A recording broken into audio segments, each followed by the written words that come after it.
एक कदम सच्चाई की ओर। नमस्कार, आदाब, सत श्री अकाल। मैं हूं वाजिद कुरैशी। एसएमडी न्यूज़ में आपका स्वागत है। आइए नज़र डालते हैं आज की कुछ खास खबरों पर। सिरोंज नए बस स्टैंड पर आज भारतीय जनता पार्टी की ओर से विशाल आम सभा का आयोजन किया गया, जिससे क्षेत्रीय विधायक उमाकांत शर्मा ने भी संबोधित किया। इस कार्यक्रम में उमाकांत शर्मा अपने भाई स्वर्गीय लक्ष्मीकांत शर्मा का जिक्र करते हुए भावुक हो गए। इस आम सभा में प्रदेश के मुखिया मोहन यादव उड़न खटोले से शामिल हुए और उन्होंने जनता को संबोधित कर विपक्ष की पार्टी पर जमकर निशाना साधा और उन्हें राम विरोधी बताया। मोहन यादव ने मोदी सरकार की उपलब्धियां गिनाई और सागर लोकसभा से भाजपा प्रत्याशी लता वानखेड़े को विजय बनाने की जनता से अपील की। वहीं भारतीय जनता पार्टी के राष्ट्रीय अध्यक्ष जेपी नड्डा भी उड़न खटोले से सिरोंज पहुंचे और उन्होंने भी विरोधियों पर जमकर निशाना साधा और मोदी सरकार की जमकर तारीफ की।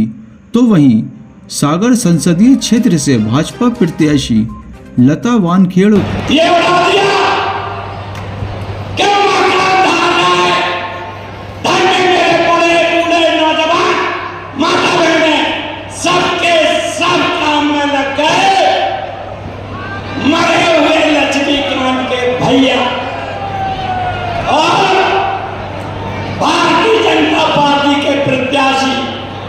उमाकांत को विजयी बना दिया। मैं खड़ा हूं के लिए, बदमाशों के लिए, अधिकारियों के लिए, माता बहनों पर जो बुरी दृष्टि डालेगा, दीदी हम से कुचल के रख देते हैं। रखता हूं क्या नहीं? ताली तो बजा लो।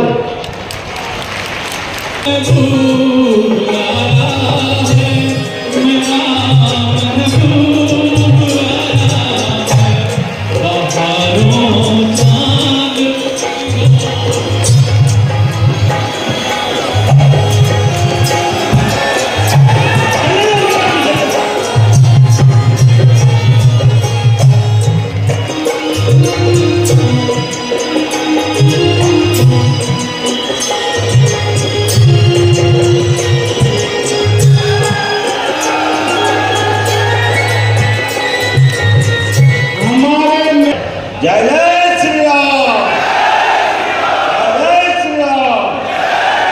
जब निर्वाचन की बेला में हम हैं, तो निर्वाचन की बेला में हमारे अपने यशस्वी प्रधानमंत्री श्रीमान नरेंद्र मोदी और सामने की पार्टी के लोग या उनकी सरकार के अलग अलग टाइम में आए लोग, उनको भी स्मरण कर लें। मुझे इस बात का संतोष है कि हमारे 10 साल के माननीय प्रधानमंत्री और उसके पहले के लगभग 5-6 साल के प्रधानमंत्री भारत रत्न अटल बिहारी वाजपेयी, उनकी उपलब्धि और कांग्रेस की उपलब्धि, दोनों को अगर हम थोड़ा तुलना कर लें, आप अंदाज लगा लो। स्वर्गीय भारत रत्न अटल बिहारी वाजपेयी ने पहली बार प्रधानमंत्री सड़क के नाते से गाँवों को सौगात दी थी कि नहीं? गाँव में प्रधानमंत्री सड़क की जोरदार याद करें अपने स्वर्गीय भारत रत्न अटल बिहारी वाजपेयी को तालियां बजा करके, जिनके कारण से गाँव में सड़कें मिली। और हम याद करें वो दौर भी जब कांग्रेस के तत्कालीन बाद में प्रधानमंत्री बने मनमोहन सिंह और ये पप्पू जो 2 दिन पहले आए, इनकी मम्मी और इनके बाकी सारे लोग ये कह रहे गांव में काहे के लिए सड़क बना रहे हैं? गांव में तो बैलगाड़ी चलती है, डामर की सड़क पे बैल चलेंगे तो उनके पैर जलेंगे। अरे इनको यही नहीं मालूम कि बैल के पैर में खुर होते हैं और वो बैलगाड़ी का जमाना गया। ये वो लोग हैं, इनको मालूम नहीं कि आलू ऊपर उगता है कि जमीन के अंदर उगता है। इनको ये दुनियादारी वाले लोग नहीं है, दुर्भाग्य के लोग। परसों आकर के मजाक किया सब लोगों के बीच और कहा कि ये भाजपा के लोग आ जाएंगे तो संविधान बदल देंगे। मित्रों आप बताओ, भाजपा के लोग आ जाएंगे इसका मतलब क्या हुआ?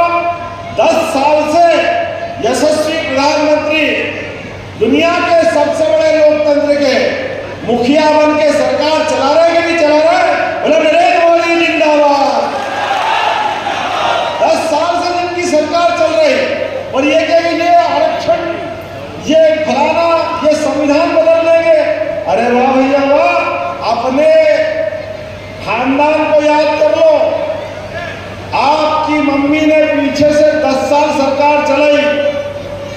आगे आपके पापा ने सरकार 5 साल चलाई, उसके बाद दादी ने 17 साल इंदिरा गांधी की सरकार चलाई, उनके पिताजी, इनके परनाना, उनने 18 साल देश में सरकार चलाई।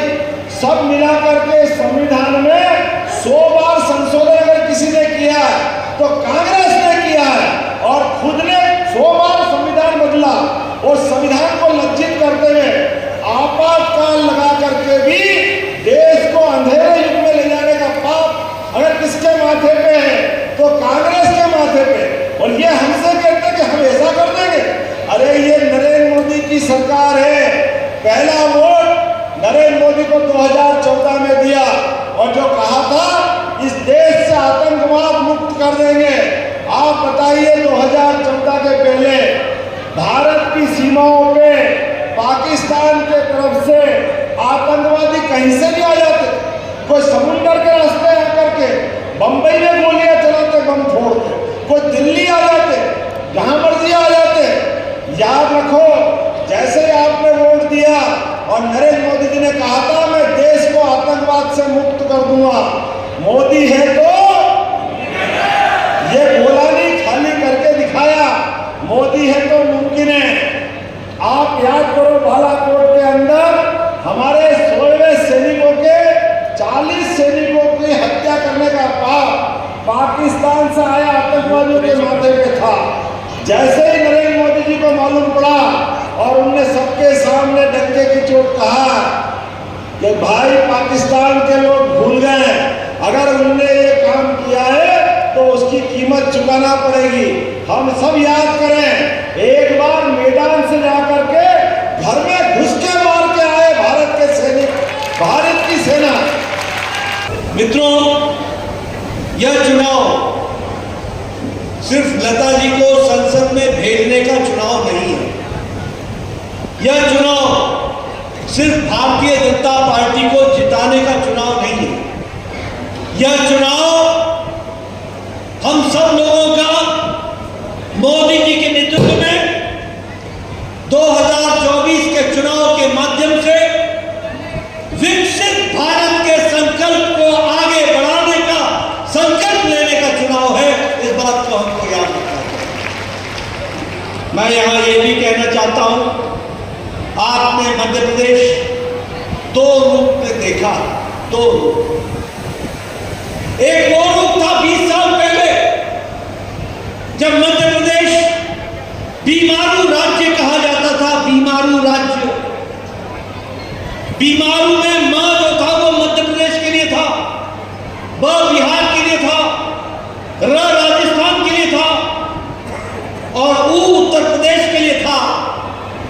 बीमारू में मां मध्य प्रदेश के लिए था। ये 20 साल पहले की कहानी है।